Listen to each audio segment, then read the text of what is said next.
Hello, it's Susan Duclos from All News Pipeline. It's February 18th, 2017, and what we're looking at is what has just triggered liberal snowflakes and made their heads explode across the internet. President Trump did it again. He tweeted the fake news media failing at New York Times, at NBC News, at ABC, at CBS, at CNN is not my enemy. It is the enemy of the American people.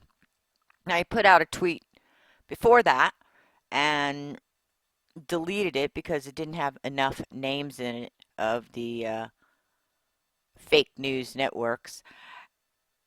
And people thought, oh, somebody on his team realized, oh, he couldn't do this and they deleted it. But nope, just a few minutes later, boom, he put it back up.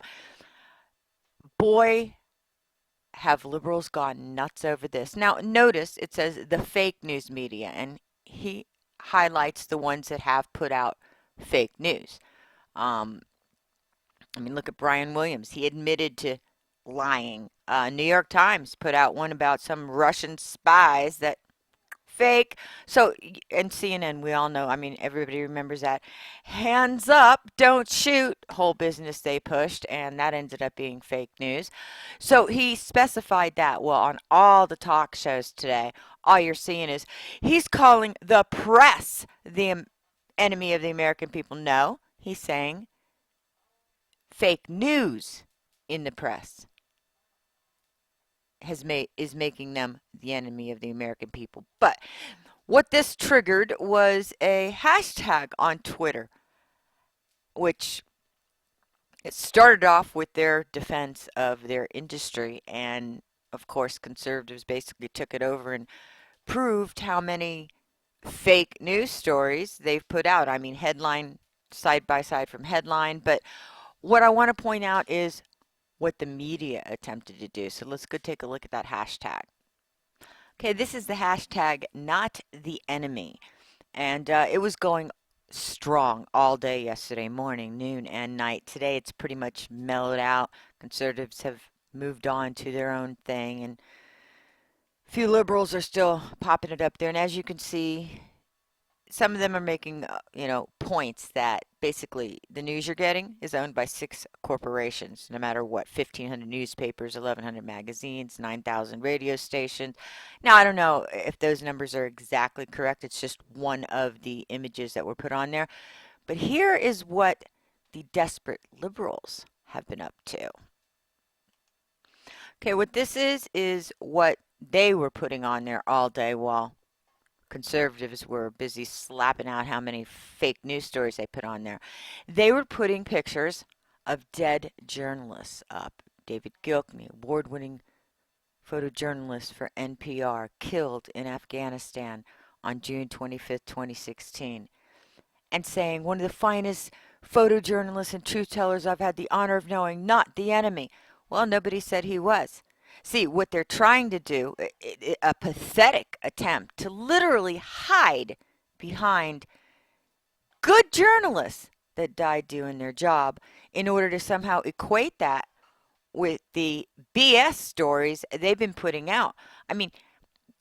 Tomato Bubble did a piece. You can Google it if you want, where they found that in one issue of New York Times, they had 31 anti-Trump pieces. Okay, so these people are in some desperate attempt to change the topic from their fake news stories, are trying to hide behind dead people. Shouldn't really surprise us. Hey, they have dead people voting for them. So, I just Trump has set them off again, and they're all having a cow. And on CNN, CBS, on all these stories, they keep trying to phrase it as Trump's going after all of the press. Well, if you go back to his tweet, it is very clear who he's calling out, and he made sure to put fake news in there. He is not saying all of the press is bad. In fact, he complimented Fox News Morning and Friends, or whatever it's called, And they've criticized him before because, as he's pointed out before, legitimate criticism, he may not like it, he may have something to say about it, but he doesn't call that fake news. What he calls fake news is what they've been doing over the last, what, 2 years. I mean, hell, all Trump supporters were deplorable. We were all racist. We were all misogynists. We were all Islamophobes, homophobes. I mean, you name it, and they labeled us it. They have been on the attack, and I'm going to put an article in the details here that I wrote about this, where I show how following some of their worst reporting, some of their totally false narratives. We've seen riots and protests and death threats. The party of tolerance, the liberals, have become the party of death.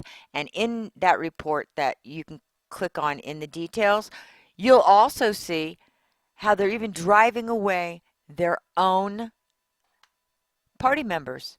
I mean, in the report, I discuss a man, I believe his name is Moore, and he reported for a gay magazine on Milo in a profile, and he got death threats. Let me go take a look at that real quick.